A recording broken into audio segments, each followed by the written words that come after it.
Hello and welcome to Season 4, Episode 5 of the Raider Power Podcast. I'm Evan. With me today is Chris. Chris, how are we feeling today, man? I am feeling fantastic. I know it's been a long time since we've recorded, but a lot has happened and everything has been pretty much positive. How are you doing, buddy? I'm doing good, man. We are in full swing of the basketball season. We're in the thick of the Big 12 race. Chris, what have you seen from the team so far? How are you feeling about it? This is, I told you guys that this is my favorite Texas Tech basketball team in the last, I don't know, since the Final Four run. I would say that this is my favorite team in the way that they all play as one unit. And I know we were talking about this weeks ago. How is Mark Adams going to get all these transfers to gel together and play as one? And, it looked a little shaky at the beginning, especially at that Providence game. But now it looks like each one of them is playing for each other. It looks like we got a bunch of backyard junk dogs, like, Mark Adams has always talked about. And I really think that the culture that Chris Beard had while he was there has stayed and flourished under Mark Adams. Those are my initial thoughts. We'll dive deeper into everything as the episode goes along. What do you think? Yeah, I mean, to hit on one of your points, I would argue that the culture is even better because I think the Yep. fan base kind of has taken it upon themselves to make sure that after Chris Beard left, that they kept that same level of energy, if not more, Mm-hmm. for the program. Like Iowa State last night, coming to the USA, it was a fantastic atmosphere. My brother-in-law was there and was sending me videos, and it was one of the better crowds that I've seen in the past however long I can think of. Um, and to another one of your earlier points, yeah, this team is starting to gel. They're looking like a cohesive unit that has real chemistry, and it's very evident. And they're gelling at the right time. 4-2 in Big 12 play, knocking off three top 10 or three top 15 programs, two top 10 programs, one being the number one in the nation on their home court. I mean, we're playing some good basketball, Chris. So let's talk about kind of where we're at with things. So just to quickly recap, we start the Big 12 season going to Ames, Iowa, with only 7 bodies Oh, yeah. because of COVID and injuries. And we almost steal that game. Yep. Yeah. I think Iowa State was probably 16, 17. Maybe they were ranked higher than that. I don't know. But we went into Ames, Iowa, and took the lead with a couple minutes to go. And just kind of, I think you saw fatigue set in, and we just couldn't close the game out. But Yeah. that game is when I kind of realized, like, man, we're going to do some damage in the Big 12. That was the game where I first saw, wow, we have an elite defense.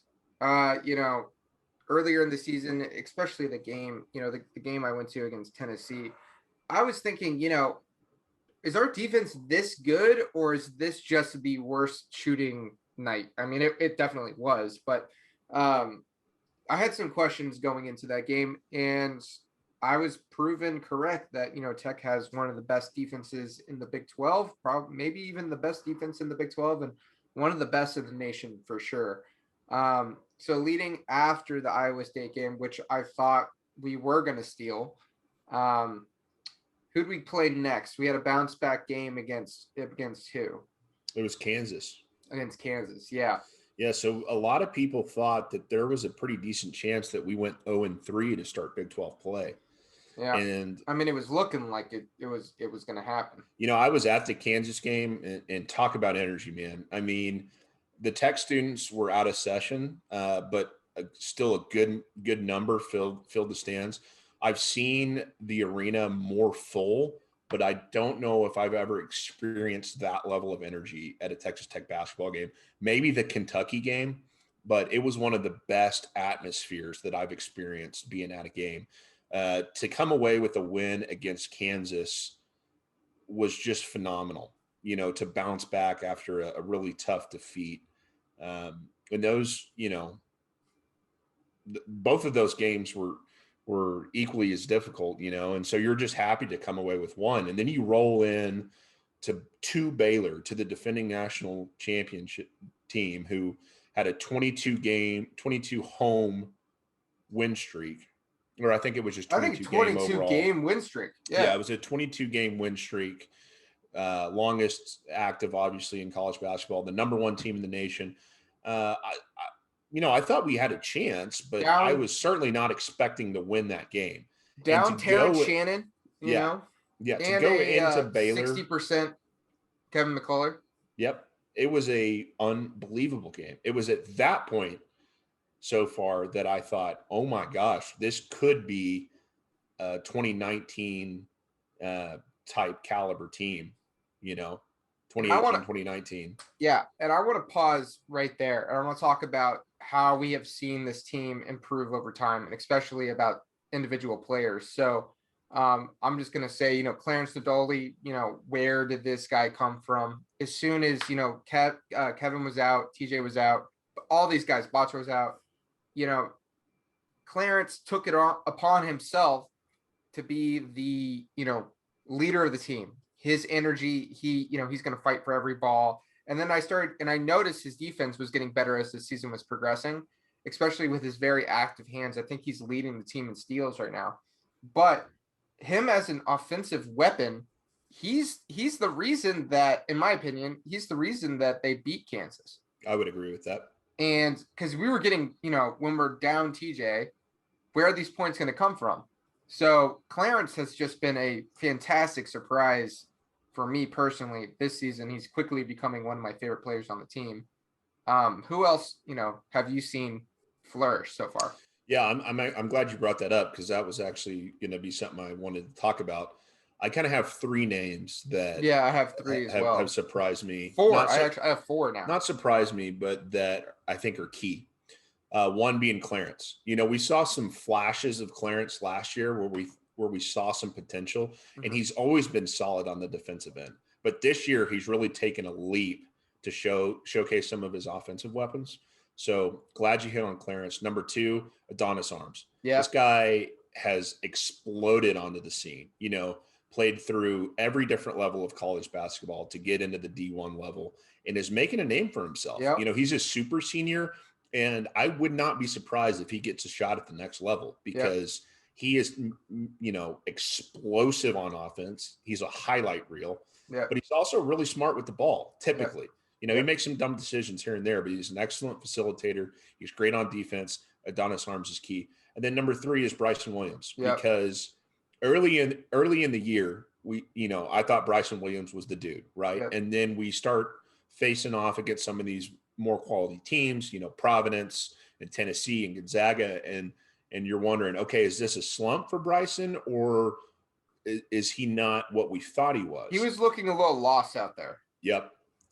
And then Big 12 play rolls around, and we're starting to see why Coach Adams went after this guy so aggressive. We're starting to see why he was one of the highest touted transfers in the nation. This dude is an absolute winner. He knows what it takes to win. His work ethic is second to none. I can promise you that. Nobody's going to outwork Bryson Williams. And he's starting to put it together. I think right now, Bryson Williams is the MVP of this team right now, because 100%. Some of these games, we don't win without Bryson Williams, in my opinion. So those three names, of course, you could go player by player, right? I like how they described him last night, being McCullough.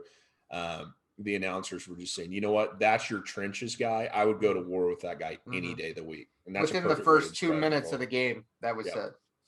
So anyways, like I said, you could go player by player, but those are my three kind of key players to the success that we've had. I've got one more, and that's KO, Kevin O'Banner. When he first came to Tech, and I remember him from Oral Roberts, and everyone brings up his 30-point game, but he, in my opinion, was kind of a catch and shoot 3-point weapon. And he's been proving, not only is he pretty good from three, he's not as good as he's been in previous seasons, but he's becoming I would say not elite, but an above average rebounder, offensive rebounder. And he is becoming a weapon down low and getting easy buckets. And we saw that last night against Iowa State. I mean, his performance against Iowa State at home was, I think he was the MVP of the game, in my opinion. Yeah, totally. Now let's talk about the elephant in the room. TJ Shannon out 7 games with those back spasms. We see him come back against Kansas State. Just really did not look good. No. Looked pretty lost. Last night against Iowa State, also not looking great.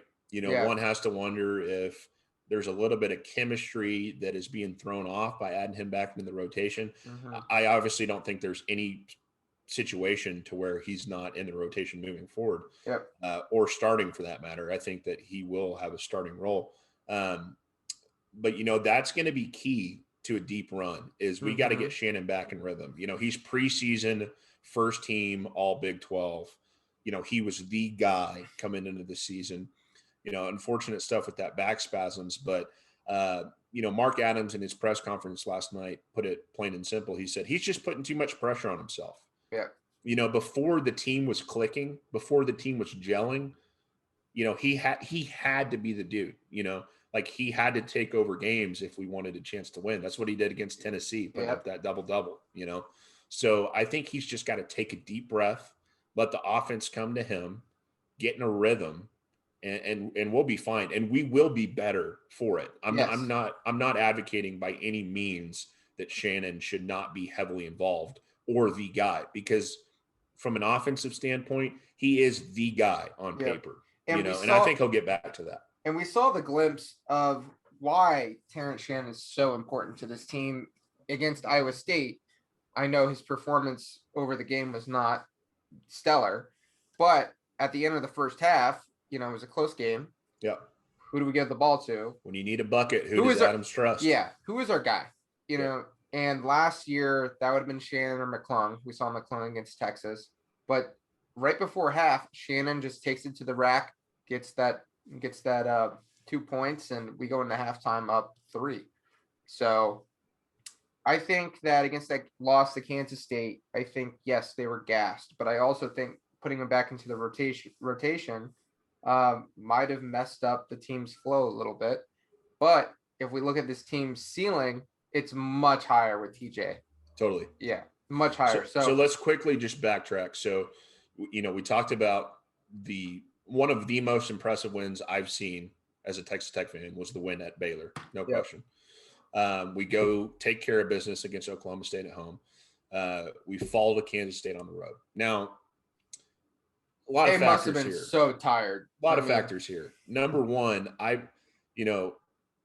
Kansas State is not the worst team in the Big 12, despite what it may say on paper, because that is a team completely ravaged by COVID early in the Big 12. Mm-hmm. They lost all of their games besides one by 3 points or less before they played us.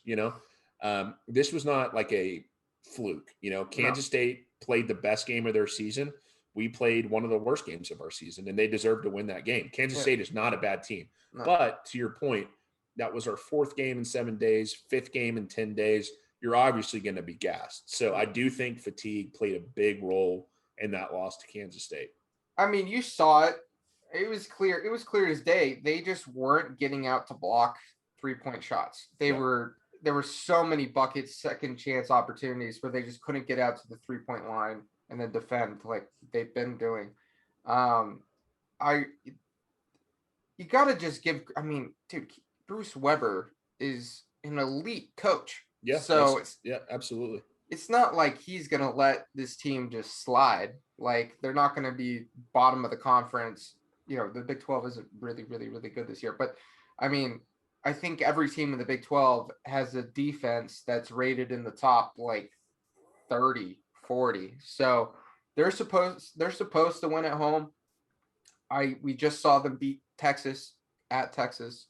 So like you were saying, Kansas State's not a bad team. I just think that 4 games in 7 days with travel is a lot to ask from a team, Absolutely. So then we head home, right? I thought the Oklahoma State game was going to be a trap game, but it certainly was a trap game, but we executed. So we lose to Kansas State, head back home, and the Iowa State game is huge because huge game. Oklahoma State beat Baylor the night we lost to Kansas State. So every game is crucial in the Big 12 if you're going to contend for a title. So you're thinking, okay, Baylor's dropped 2. This is our chance to get back even with Baylor, right? So you take care of business against Iowa State. That was a critical game, not only because it was a top 15 team, but because we were able to prove that we could bounce back from a loss and execute at a really, really high level. I would say right now the Big 12 race is up in the air. I think it's totally cleared. I think right now, if Tech takes care of business and they steal a couple games, they're going to be right there to win this. Yeah, they're definitely in that race, no question. Yeah. So, we have West Virginia coming up on Saturday. Mm-hmm. Another big game. Future Hall of Famer coach Bob Huggins probably going to be inducted into the Hall of Fame this year. Yeah. So that's certainly no easy game. They got a ton of talent on their team. Thankfully, Deuce McBride is gone. Thank you, Lord, Deuce McBride is gone, right? But they still got a lot of talent on their team. We're going to have to take care of business. Follow it up with the Big 12 SEC Challenge with Mississippi State. Oh, no, I'm sorry. We go to Kansas first. So going into the Fog, we've only ever stole 1 game at the Fog in the history of Texas Tech. So looking for a big game there. Following that up with Mississippi State at home for the Big 12 SEC Challenge, who is a really good team. They've certainly proven that they belong in the tournament conversation. And then the beginning of February, the one that everybody cares about, the Snake is coming back to his former den. Chris Beard coming back to Lubbock. Chris, let's just start right there. What do you think is going to be the environment at Texas Tech when Chris Beard comes back? Oh my God. I've actually been thinking about this quite a lot, and it's going to be the most anticipated sporting events, maybe one of the most anticipated events in Lubbock history.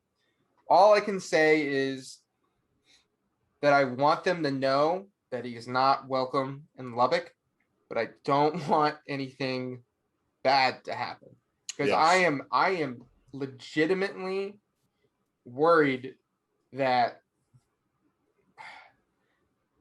you have crazy fans in any program, any prideful fan is going to be crazy, whether that's at the collegiate level, the professional level, high school level, middle school. There's crazy fans in all of sports. I am legitimately worried that something terrible might happen in Lubbock at this game. Not maybe it's, I just want everyone to stay classy, but make sure that he is not welcome in Lubbock. And yeah. I just don't want anything thrown on the court, none of that, which emotions are going to be running extremely hot. But you put it well. I wish him nothing but the best as a person, but I wish him utter and complete failure in his professional basketball, in his collegiate basketball coaching career. So yeah, you don't want to see anyone try to do anything stupid, right? I've heard some pretty crazy rumors. I've heard that they are considering putting up plexiglass behind the UT bench. I've heard that there's going to be way amped up security, which is a very smart move. Yeah. But yeah, I read an article today, and it's funny. It's something that my mom had told me that she wished that we would do, and then someone wrote about it.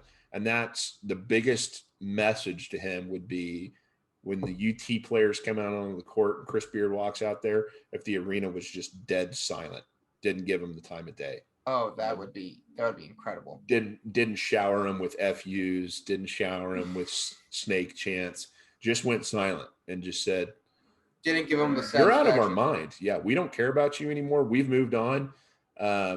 We've got our coach. UT took their coach. We got our coach. It's like you broke up with your significant other, and you know that they're still looking at your Instagram.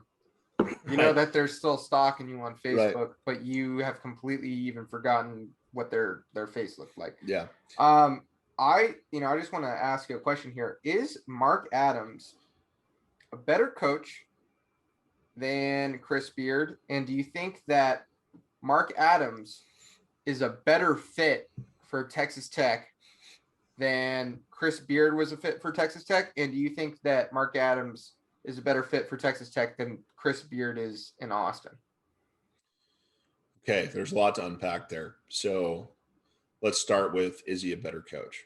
That's a tough question to answer, right? That's like Patrick, I'm not saying Chris Beard is the GOAT by any means, but that's like Patrick Mahomes' first NFL season as a starter, lights up the record books, and people are saying, is he a better quarterback than Tom Brady? Well, at the time, yes, right? Mm-hmm. But part of it is resume, right? So what Chris Beard has done as a coach, Mark Adams still has a lot to prove in that arena. This is his first season as a head coach, D1. Yeah. Chris Beard's got a pretty stout resume when it comes to that. So is he a better coach right now? That would be a hard question to say no to. Yeah. If you want to look at the facts and you want to look at what he's done with less, when I say with less, I'm talking about on paper, the recruits that we have versus the blue chip 5 stars that UT gets. Our program is in a better spot right now than Texas. That's a fact. Mm-hmm. So is he a better coach at this moment? I would say yes. Is he a better coach? Time will tell, right? Because you got to have that sample size to take a look at it. Now, is Mark Adams a better fit for Texas Tech? I would like to say yes, because when Chris Beard was I would here, agree with you. our identity was defense. Mm-hmm. A lot of not really speculation, but a lot of discussion going into the season was Mark Adams was the architect behind our no-middle defense. Everyone knew that. But would that translate to, our style of play with him being the head coach? I think we've seen that it has. Most announcers would agree. You were listening to ESPN last night saying, I believe that Texas Tech is the best defensive team in college basketball. That's a Mark Adams team. Yeah. That's a Mark Adams team when Chris Beard was here, because Mark Adams was the mastermind behind it. So is he a better fit for Tech and our identity of street dogs who just get in your face for 40 minutes and don't let up? Yes. I totally agree. So what I want to say is, this culture of toughness was around when Chris Beard was here, and that's what he always preached. Now, and it's defense. If you talk about basketball in the Big 12, you talk about Texas Tech. What are they going to talk about? They're going to talk about elite defense and being very tough mentally. When you talk about the Longhorns, that would not be the first thing that is brought to someone's mind. And Chris Beard is trying to bring that into Austin. And my question for you, is he going to be able to accomplish that? Is he just trying to take Texas Tech's identity and bring it to Austin? That's a great question. Let me answer it with a quote that Bob Huggins said, and this is paraphrasing, of course. This is after West Virginia lost to UT in Austin. And Bob Huggins said something to the effect of, we absolutely should have won tonight. This was not an away game. It was so quiet in this arena, and there was no one here that you could hear a conversation up in the stands. So like, you look at the atmosphere of Frank Irwin Center in Austin compared to the atmosphere in Lubbock at the United Supermarkets Arena. That is apples and oranges. It's absolutely no comparison. I mean, their arena is embarrassingly empty, And Chris Beard had a quote saying that after their loss to Kansas State, he said, home advantage is directly correlated with attendance. So he sent a couple shots to the people in Austin. Yeah. Well, okay. Think about it this way. The first thing is, people might say, well, there needs to be some hype around the Texas program. They were top 5 coming into the season. They have the most hype around Texas basketball that they've had since Rick Barnes has been here. They've got Marcus Carr.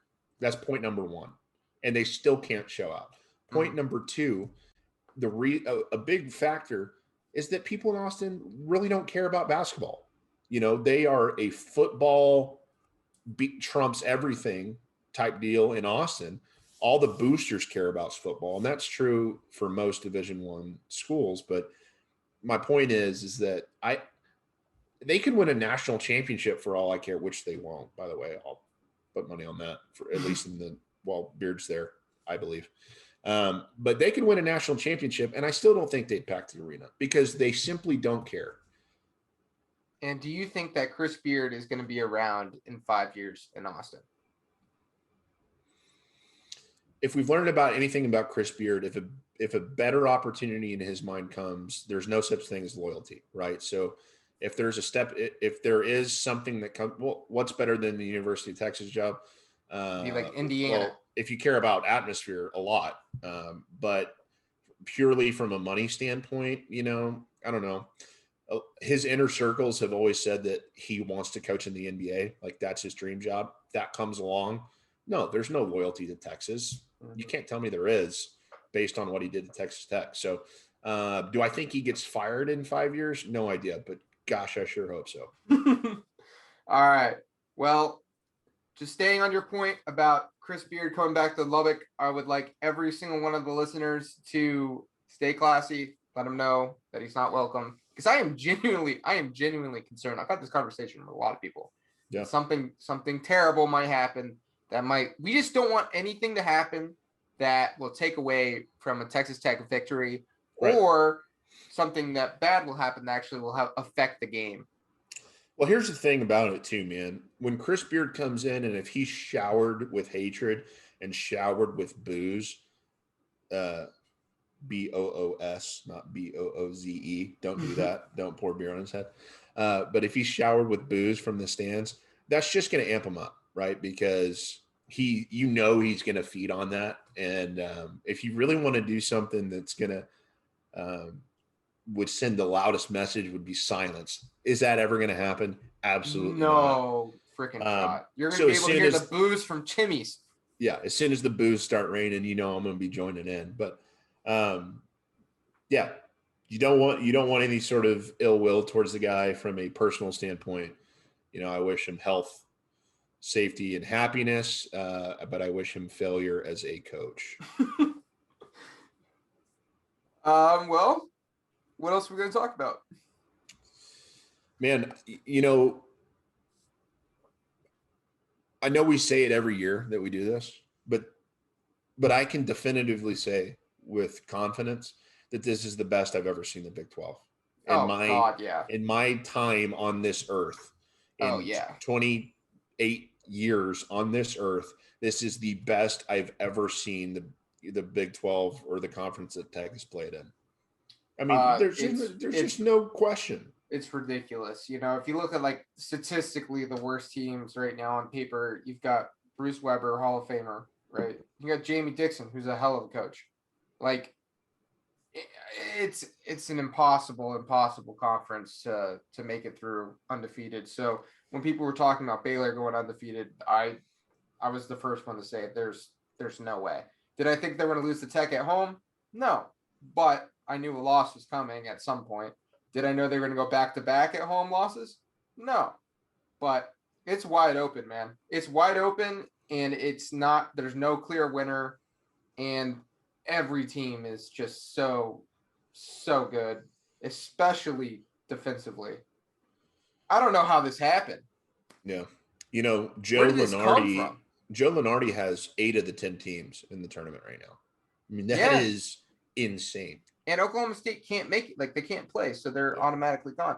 I have a real question. How did this happen? Is it just because that we're just in this, like, this bubble where it's like, if you don't eat, you get eaten, essentially? Like, I don't know, man. It's just developed into this insanely competitive, tough conference.